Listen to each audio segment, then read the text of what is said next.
What up, though, my peeps? It is DJ Chuck, the most incredible DJ Chuck. Shout out to G Weezy TV Neighborhood Heroes, and you're here for another segment with yours truly.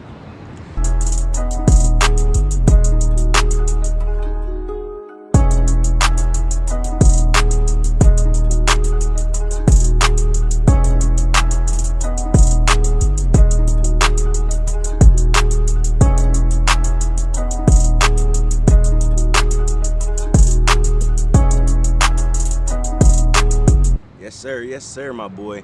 I appreciate you coming on the platform. We've been a little silent on the Neighborhood Heroes for a while. I've been having some other work going on and stuff, but I just put together a team. So hopefully we can hit these interviews real hard and come back and bring them back to life, you know what I'm saying? I appreciate you coming on and being that first live and pretty much getting attention back. And I'm pretty sure this video gonna have a lot of views and stuff. So I appreciate you coming on and telling us a little bit about yourself. Thanks, man. I appreciate you having me, and I've been seeing you getting started, doing your thing, man, and we've been tapped in and locked in for a while, so, salute and thank you for having me, man. It was just a matter of time of us getting our schedules together. But here we are. Yes, sir. It's a pretty good day, spring day, so, we outdoors with it, so it's good. Yes, sir. We outside with it. Like I said, first things first, I appreciate you coming on the platform and spilling your knowledge and, just dripping a little sauce on these youngins that, that heard the name DJ Chuck but don't really know too much about it. So I guess to jump into it, first things first, we all know that you DJing and you doing the stuff that we see you do in the community. We just wanted to know, how did DJ Chuck first, start out? How did you get into the DJing and how did you become DJ Chuck? Okay. Well, I'm born and raised the city of Detroit, 313 North End. What up, though? And I had my uncle was a popular DJ in Detroit, and it was just a culture, and it was in the blood. And then my other uncle had a close friend that also was a DJ and had a full setup. He actually is one of the first ones I say had like a full club, in his basement. And then, as a youngster, I was like, and so, but I could never leave the records alone. And so instead of, him, whooping my ass because I'm messing up and scratching his records, he's like, let me teach you how to, do this. And so me and another cousin, we learned from there. So I learned how to DJ probably as a teenager. But when you're a teenager, you just, take certain things seriously, and so I didn't mess with it after that. Came to college, Western Michigan University. And used to have back then, it was tapes, the dual, boom boxes, radio. See, I'm telling my age now. And so in the Henry Hall, in the dorms, man, I used to have tapes. And what's crazy is my guys used to, they brought it back to my attention, man. I used to actually DJ using cassette tapes, and I would cue them at a certain point. Because remember, you could take your finger or your eraser and wind that tape to a certain spot, man, and that was the days, man, and kind of started from there. And then when I got involved in Kalamazoo, I was just doing small receptions for members of my church. Shout out to Stone's Church now, but back then it was Christian Life Center. And man, I was just doing small weddings. I hadn't really even come out yet as a full DJ, man. And then years later, I hooked up with a couple named Oscar and Camille. Used to have old big old transportation. You could call them Big O, and they actually had started a spot out in Eastland Bowl at the time called Club Sade. And so that was like the early 2000s, I think it was, just going into the 2000s, and that's kind of how I got into the Kalamazoo scene. But I was still relatively a nobody. I mean, I really, hadn't really networked a whole lot, man, but being where I'm from, I needed to network with a couple of other DJs, and at the time it was Playhouse. There was a guy named Fresh Waves. It was I met Chris Boogie Down Brown, Camouflage. So some of the cats that were already on the scene, man, I was just, like I said, kind of the new kid on the block, but the new kid in the block. I still had some time under my belt, but nobody in Kalamazoo really, what I'm saying. And so right. Just kind of went from there, man. I mean, it's a lot of story back there to tell, what I mean? Yeah. But that's kind of where it started, man. So okay. Yeah. For sure, for sure. It definitely sounded like he was into it with a lot of greats. I know we heard Adam Bayless. I don't know if you mentioned him. Yeah, with Adam. I had a few people mention Adam on the channel, just about the great work that he be doing in the community and the stuff that they learn from him and all type of stuff. So I actually reached out to him. So y'all probably be seeing him on the channel coming pretty soon. Yeah, he was the hottest DJ when I was started coming onto the scene in Kalamazoo. See, understand when you come from Detroit to Chicago and go to Western, your life is Western. You're not really involved in the actual community, you know. And you might have a party here and there. Matter of fact, the first party that I actually went to as a college student, I wasn't on campus, but it was thrown for college students, was at the Douglas. And so, and you know, if anybody that knows the history between Western students and Kalamazoo locals, it's always have been like this little rift there or whatever. But when you come to Western, you know, you're only kind of familiar with Western until you either live, you know, just kind of migrate over, graduate, and stay here. Then you kind of get familiar with. Right. And that's exactly what happened with me.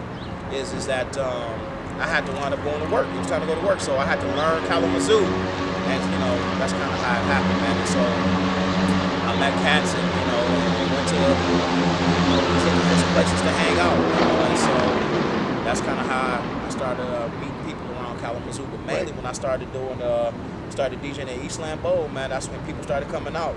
They was like, "You heard this new DJ, this new guy," and so there it went, man. And I never looked back. Okay. For the most part, yeah. Okay, that's good because a lot of times, you know, when people start out, they get discouraged because they feel like they're not doing as well as the other DJs and stuff. So it's good to see that you know pushed through that and kept going and never looked back. Yeah. But that leads me to my next question.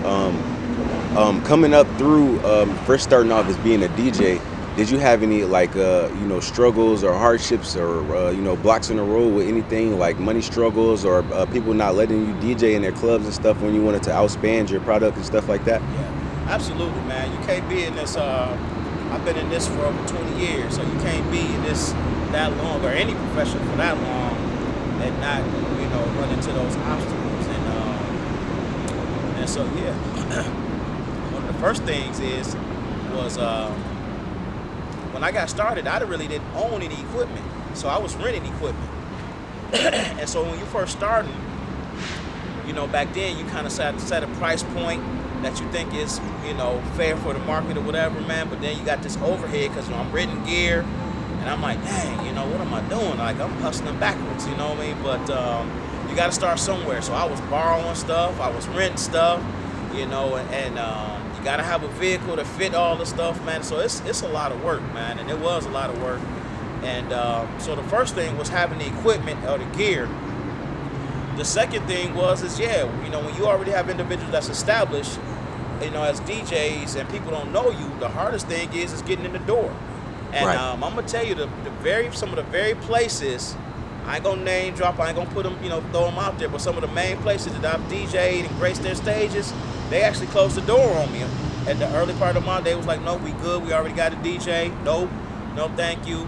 Like I literally was being blown off. You know what I'm saying? And so, you know, but you know, we just built different from the D. So you know what I'm saying? And so that just gave me motivation to press even harder. I knew I had the skills. That wasn't a question. I had learned from some of the best. And so now it was just a matter of opportunity. And when it came, I took it, man, and never, you know, and just in this, here we are. That's a fact. I know you said that you ended up networking with a lot of big DJs and big people that was in your lane already. Is there any people that, or any specific person that comes to mind that gave you that huge last push that you needed to get to where you at and establish? I can't say one, man, because it's been a collective, man. Facts. Everyone, whether good, bad, or indifferent, I've learned from. I learned, like I said, it's being from Detroit, I learned from the best, you know what I'm saying? And I'm a firm believer, man. I'm sorry, but hey, Detroit DJ is the best DJs in the world, man. I mean, that is no knock against any of my DJ comrades that's not from the D, because I've heard some cats get down. But I'm telling you, it's just something about our culture, something about how we do things, man. And so everywhere we go, we take that with us. No matter where we go, you know, Detroit always is with us. And but I also, you know, I thank the individuals who who really rock with me, man. I gotta really thank the people, because I will say, man, Kalamazoo will give you an opportunity. You know what I'm saying? Kalamazoo, you know, they will experience something or someone new just to kind of see what it's like, and it's up to you to kind of maintain that. And I'm telling you, I had no idea, because I was unknown. You know, I mean, my name wasn't even in the list. You know what I'm saying? And again, you know, I was going to playhouse, you know, parties. I was kicking it with camouflage. I mean, I was like, okay, you know what I'm saying? And so these guys really had it on lock. But man, when I realized that I had a niche, and my niche is I also step a little bit and dance a little bit, and so I incorporated that into my whole. For me, it became the whole thing. And I get out there on the mic and hustle and hit a couple slides for them, and that was like unheard of. Even to this day, a lot of DJs do not leave the DJ booth. You know what I'm saying? So even to this day, all these many years later, man, that has always been my thing, man. I vibe with my people, you know, and that type of thing. And so when you ask, you know, is there any particular one? I can't say. We'd be here a long time if I gave credit to everybody, you know what I'm saying? And maybe one day we'll revisit that, man. For sure. You know, because I think everybody who's, again, good, bad, or indifferent, man. I had cats that who's hated on me. I've had cats who tried to, that's undercut me. I thank them too. You know what I'm saying? I mean, so I think, I think everyone who has supported me and really vibe with me, you know, whether it was concerts, parties, whatever, man. And to this day, I'm booked for, you know, events left and right. So I thank you guys, because it's continued support. For sure, man. And I also congratulate for that because, you know, not only with you just being, you know, a man and a business owner, a black business owner. I like to see y'all out here doing and thriving in y'all shit, baby. You know what I'm saying? Yeah, I appreciate that, man. And I'm glad that you brought up the hustle classes, because that was my next question. I was going to ask if there was anything else that you had a passion for outside of DJing that you wanted to do or just didn't have the time for, or you know, anything of that order. My life is taking an interesting turn, man. Because I graduated from Western, man. I have a bachelor's degree in organizational communication and business. Okay. And so I worked in corporate America for years. So I didn't even just come out the gate DJing. I worked in corporate America, because DJing doesn't pay the bills right off the bat. Right. Or doesn't pay enough to have you walk out of your full time. You know what I mean? And so any entrepreneur that starts off that way, they unless you already have the capital, you know, and the financial backing, you're definitely working until, you know, to that break happens, to that moment happens where now what you have here is paying more than what you were making here. Right, you know what I mean? right. So you got to have your business things together, and a lot of that's not taught. A lot of that doesn't come just easy, particularly for black entrepreneurs and black business owners. So, you know, fortunately I did go to school, you know, and classes needed or what have you, but just knowing how to get an LLC, all of those things, man, you know, all of those things. So basically when your hobby now becomes your source of income, now you reevaluate. But as far as that, man, I've worked in corporate America.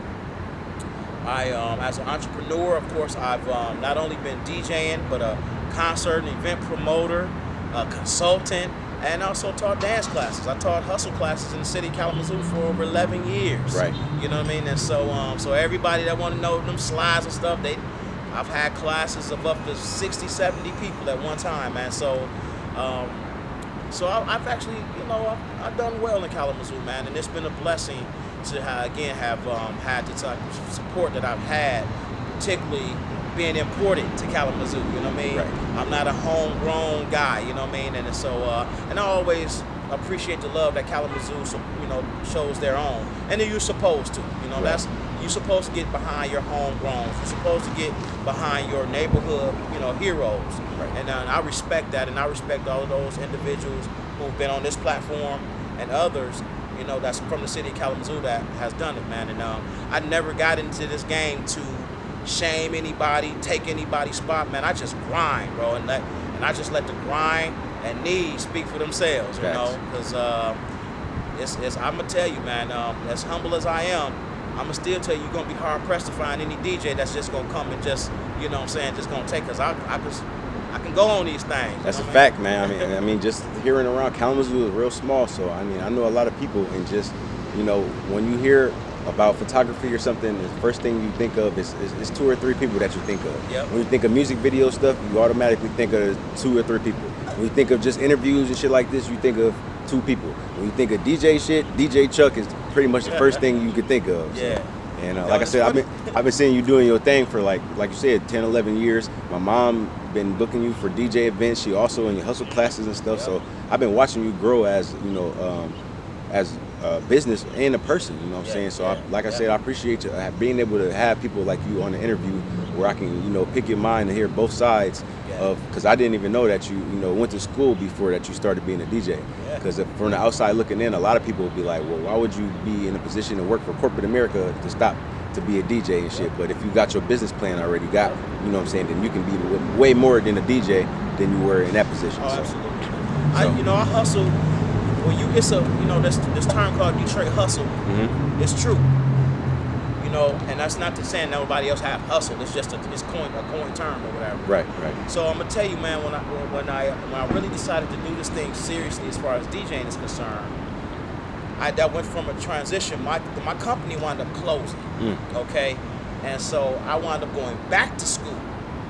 But before they closed, I was actually leveraging my benefits package. They had tuition reimbursement. Okay. So not only did I have tuition reimbursement, but also I was getting some refund stuff back. You know how school works. Yeah. And so instead of blowing out on some BS and stuff, I was buying gear. You used it for yourself. I was using it to invest in yourself. I was buying needles and cartridges, you know, and you know, speakers. I mean, I was getting everything. Not everything at once, man. You have to be smart about it. If you have the capital to do it, great. But I'm getting stuff up to like, okay, I gotta, you know, I don't have to rent anymore. Right. You know what I'm saying? And so, and that's how I leveraged, you know, my business, man. I wasn't just going out getting cars and getting rims and stuff like that, man. I knew that at the time that I decided that I was going to do this, that's what I, you know, utilized those, you know, funds for. And man, and over time, you can't be in this as long as I have and you not upgrade. So you have to upgrade. Right. You have to, you know, you got to change it up a little bit. And you even mature, like you said, man, I appreciate that, what you're saying, even mature as a person. Because I'll tell you, I'm 46. You know what I'm saying? I was doing this when I was in my 20s. Mm-hmm. You know what I mean? And so, but my 46 is a whole lot different than my 26. Right. You know what I'm saying? And so my style is different. So if you look now, a lot of stuff that I do is a lot more grown, you know, more corporate events, weddings, receptions, and stuff like that. Not saying I can't do a little party, but it changes. You know what I'm saying? Right. When you mature, the things that you do mature. The people that you hang around changes. Not saying that y'all ain't cool, but sometimes it changes, man. And it's the same in this arena, man. And then you start rubbing shoulders with the right people, man. It forces you out of certain situations, man. It definitely takes you out of your comfort zone. So that's a whole nother thing too, man. But you know, just from a business mind and knowing how to sit down at the right tables and talk business and sign major contracts and be on major shows, man, that's you know, and I'm thankful to have been a part of teams and even myself to bring some amazing shows to Kalamazoo, right here to Kalamazoo State Theater. Right. You know, so that's been a blessing, man. And so it's so the DJ thing has allowed me to be on some great stages. It's helped me put my kids through school. You know what I mean? And so if you sleeping on entrepreneurship, particularly in the DJ world, you better wake up, because one, there's no expiration date. You know what I'm saying? I know DJs that's DJing still into their 60s. You know what I'm saying? You just got to get lighter equipment. You're not hauling stuff like that. And I know cats that'll come in, get top dollar, and they still play 2 or 3 sets. Mm-hmm. You know, and that 2 or 3 sets could be, you know, hour and a half. They're done for the night. Right. You know, they not positioned out. They're the headliner. They're the guest DJ. You know what I mean? You got cats like Jazzy Jeff. You know what I'm saying? And so you got a lot of cats, Kid Capri, cats that are, you know, that are older, man, and now they don't have to do a whole party no more. They have a couple of openers, you know, and put people on, man. And so that was my thing about Future. You know, if you follow me on any of my platforms, that DJ Chuck, man, on Facebook, Instagram, Incredible DJ Chuck on Instagram, I should say, Twitter, you know, you'll see that when I got to a point, I started putting other DJs on. Right. Or I started inviting other DJs. And the first thing somebody with a small mind thinks, well, isn't that your competition? Or why would you bring? That's what real bosses do. People get the misconception of what a boss is. You know, a boss isn't somebody that just, gives order. They feel like they got stuff. They're a boss. They employ people. They delegate people to be in right positions, or they bring somebody up with them. What purpose would I do this for if it was to help somebody else come up in the same thing? So, man, there's some cats out here that's DJing or hosting now that they hit me up like, Chuck, I just want to thank you. You know what I'm saying? And I've never did this for, the validation and all that stuff. I just be grinding, and it happens. But man, I do shows and I put other DJs on the show. I don't even have to spin. You know what I'm saying? That's the whole, beauty of this thing, man. And so I just never wanted to be one of those guys who, I think I learned a long time ago that it's two ways you can look at a fist. You know what I'm saying? One, it's powerful, it's used as a weapon, but you can't give or receive with a closed hand. So you got to be able to open that up, man, to extend an offer, an olive branch to someone else and bring them along the way. You know what I mean? And so, man, I always try to create a platform, even for hip-hop artists, man. I mean, there's a lot of rappers out here that I actually gave a spot to on any of my shows. You know what I'm saying? And whether they came back and showed love or not, whatever. But I mean, I got receipts. I got receipts. Man, you can go on my Facebook and you can literally see all of my events. I don't have an event that you can't Google or anything like that, man. And I'm not saying that to float or nothing like that. I'm just saying that, people are always talking about who they put on and stuff like that. I'm not gonna go down nothing like that. Just know that, man, I've had an opportunity to share the stage, offer the stage, or be on stage with some great folks, whether it be local or mainstream artists, man. And that's been a beautiful thing. That's a blessing. And I got a lot of stuff in the works right now. It's a blessing. That's a blessing to be on the top priority of doing something that you want to do and to make money on it. That's a blessing. I don't think people understand the power in that. Oh man. To be chain free, to be able to make money and live off yourself and not have to ask for somebody to give you permission to do this and that. People don't see the strength in that. So it is, man. And this, it's funny, we were talking off camera about, asking for help, needing help. And I think one of the problems that we have in our community is that we don't like to ask for help. Right. Especially we don't like to admit that we don't know what we're doing until we in a position and get exposed for not knowing that we don't know what we're doing. And now, and now we just looking like, damn, where we could have just said, man, can I follow you? Can I sit up under you? And honestly, man, and it's not just this profession. I know we're doing an interview based on this, man, but I sat under some amazing DJs. Even when I thought I had arrived, I was shown, bro, you ain't got there yet. You know what I mean? Like, there's some great, man, Don Q, Trickster, Devo, some amazing DJs, man. DJ Fingers, you know what I'm saying? Some amazing DJs, man, that, I'm a conglomerate DJ, man, and one of the largest DJ conglomerates in the Midwest, man. And so when I got jumped into this, it was like, man, I got here. You know what I mean? I'm wild here. I've been recognized as one of Detroit's top 30 DJs, one of the top DJs in the state of Michigan. Oh wow! Yeah, man. So I got all those little accolades under my belt, man. So yeah, you got some. Been on radio, got my little trophy. Me and my boy Sick got our trophies, and I got our accolades for having one of the hottest shows. You know what I mean? And so there's a lot of great things that come along with this, man. But it's a lot of blood, sweat, and tears too. So yeah, it ain't something you jump into, man. And you got to pay your dues, man. Yeah. You got to pay your dues, and you got to recognize the people that did it before you, man. And that's one of the things I just see people jump out here and they never pay their dues or pay homage, And I tell you this, man, and I know you probably got a couple other questions. This kind of leading into what one of the things. If you go with me to the D, or anywhere else that they know, hey, DJ Chuck is here. It ain't even got to be in a section, but you notice that it's a shout out that always goes across. Some places you go, man, it'd be about them. They don't give a shout out. Man, it's just paying homage, man. I pay homage and I show respect to all promoters who did it, because I wasn't always a promoter either. You know what I'm saying? I just decided that I wanted to see You ever heard the term "be the change that you want to see"? Exactly. And so I know in the city of Kalamazoo, there were some things that I wanted to see change. Right. And you got to be that. I was like, I had the platform to do it. So I started creating, theme type of events and stuff like that, man. And so, be the change that you want to be, man. And hopefully I've done that, man. And I've paid my homage to those who have did it before me, whether they accepted me as, or not. I still show respect and I still show love. You got to be drinking partners, best friends, but it's just a professional courtesy and professional etiquette, you know what I'm saying? And so, like I said, man, a lot of the places that I DJ to this day, they closed the door on me when I started, man. I don't talk junk about them. It happens, you know what I'm saying? Jordan got kicked off the team, in high school. Look at him now.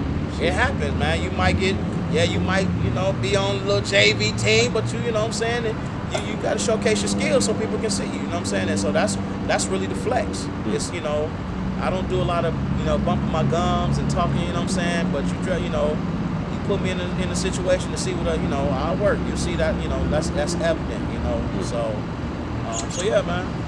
So that's pretty much a little bit about me, man. It's a lot more, but, for a little bit about what I do.